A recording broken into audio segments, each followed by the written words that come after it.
Hi, today we're going to talk about Lab 14, cations and anions. For this one, I think we won't actually turn in the report sheets except for the very last page. So turn in a pre-lab and then the post-lab questions that are on page 150. So hopefully you've already done the pre-lab, and again, just a one-page go through the answers for the questions at the last bit of the chapter. Okay, the guts of this lab, if we were to have done it, is you do a bunch of what are called qualitative tests to determine either the presence or the absence of specific ions. And at the end of doing the cations and the anions individually, you deduce what the compound that you must have had in your solution is by combining the cation with the anion. Some of the tests we've already seen. For example, the first one was a flame test. So the same thing we did in lab number 4, I think it was, the electron configuration and periodic properties.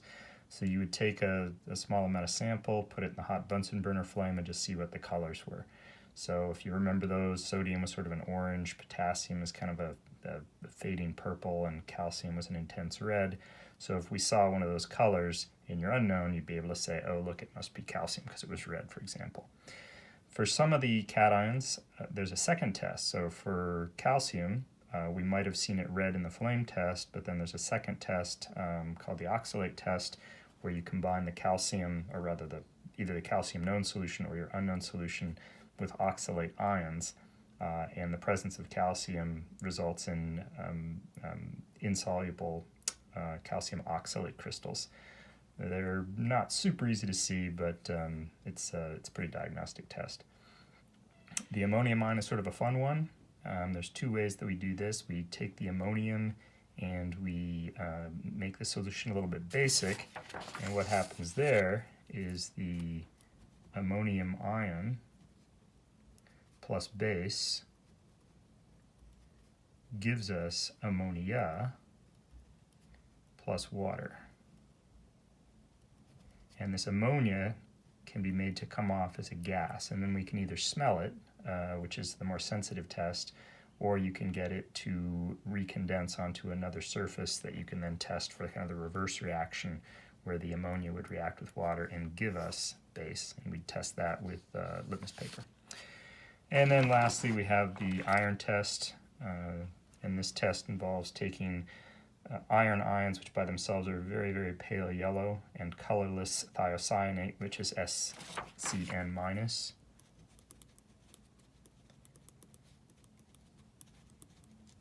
And you form a complex ion called the iron 3 thiocyanate. And you can either have one thiocyanate, which would have a 2 plus charge, or we could have 2, either way. And this is very intense red, so we're able to amplify the color, if you will, of the iron by forming this new complex, which is a very, very strong absorber of the blue wavelengths. All right, so that was part A. In part B, we look at the anions. The first one was chloride, and we look for chloride with silver. So if you have, for example, chloride ions, to them you add silver, we form silver chloride, which is a solid. It's got a very, very low solubility.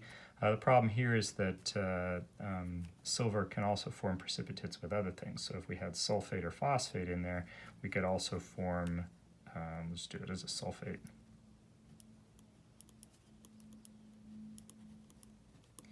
We might form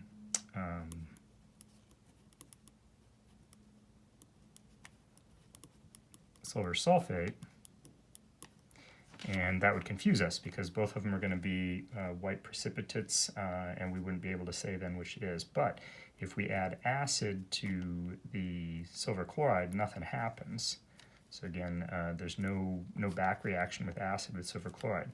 If we add acid to the silver sulfate, it dissolves. And the reason for that is that when we have these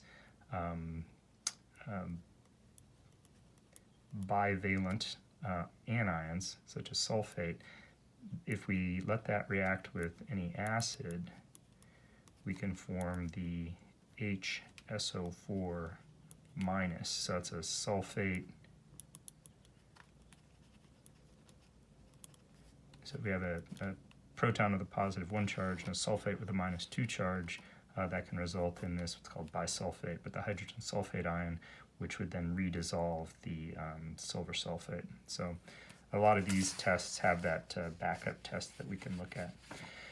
The sulfate test involves using barium to see if you can form the insoluble barium sulfate. Again, there's some backup tests for that. Phosphate test is a little more complicated. We have a molybdenate salt that forms a yellow precipitate with the phosphate. And carbonate's sort of a fun one in that you can actually see bubbles and whatnot form.